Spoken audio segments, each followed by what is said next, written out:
Pay attention, this is the safest shelter there is, because it is perfectly hidden inside the mountain. The space inside is over 100 square feet, and it comes with a nice warm fireplace. Even if wild animals like wolves or tigers pass by outside, there is no way they will easily find you in here. A guy who does things differently went hiking in the strong autumn winds anyway. He noticed a small hill not far away. When he walked over, he saw there was more to it than met the eye, and its entrance faced south, making it a pretty good spot with good energy. Unable to fight his building instincts, he decided to settle down here. First, he cleared away the weeds around the area. Then he started digging further inside with a shovel, trying to carve out a cave big enough for one person. He swung that shovel with impressive skill. Dirt visibly piled up as he worked. Soon he had made an opening in the small hill.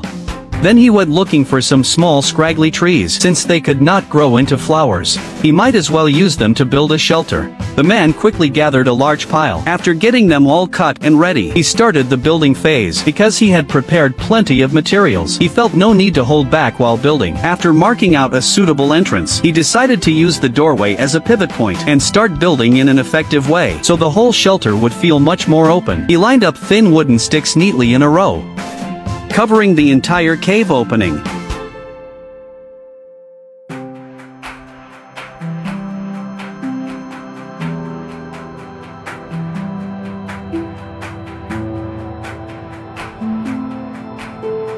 During the process, he left a gap at the top for light. That way the inside would stay bright, and the ventilation would be just as good. So he needed to make a skylight with clear plastic sheet. He secured the edges firmly with sticks, and placed it on top. It looked like just the right size. Then he tied the seams with string, making them all hold together tightly.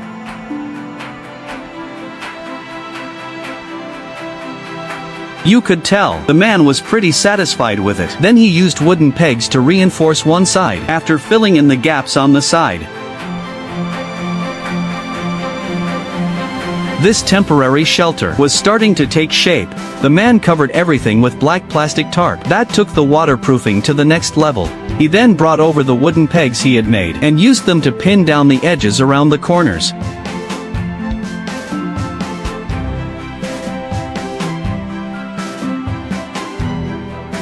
Next, he went to the river and gathered some river rocks. If you collect enough of these, you can use them to build the walls of the shelter. That adds to the overall cozy feel, and also keeps dirt from falling off.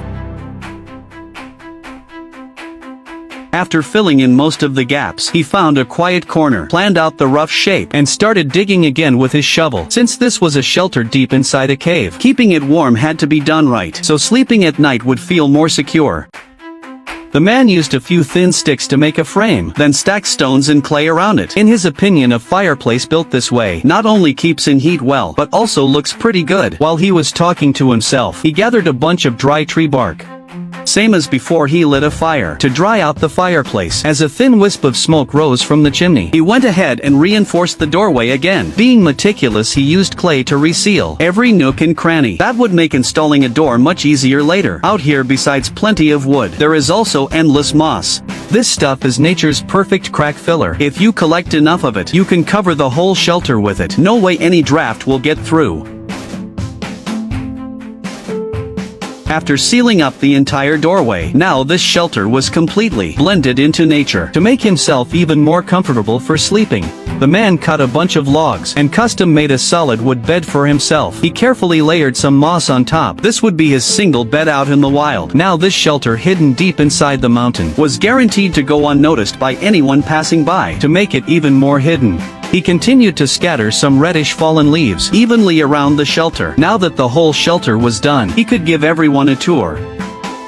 I mean, camping out here is totally fine, right? Even if a Category 18 typhoon hit, it would still stand strong. As the sky slowly got dark, after a long day of work, it was finally time to eat. The man put a pan on the fire and placed a burger patty on it, cooking it to about medium well. Listening to the sizzling sounds, it really makes you want to dig in. You gotta give it to the guy, he had energy. Steak every meal plus a little burger, paired with fresh fruit. His life was pretty much as good as it gets. The wild forest can be dangerous. Wolf packs often pass through. The man closed the door early and peacefully fell asleep in the warmth of the fireplace.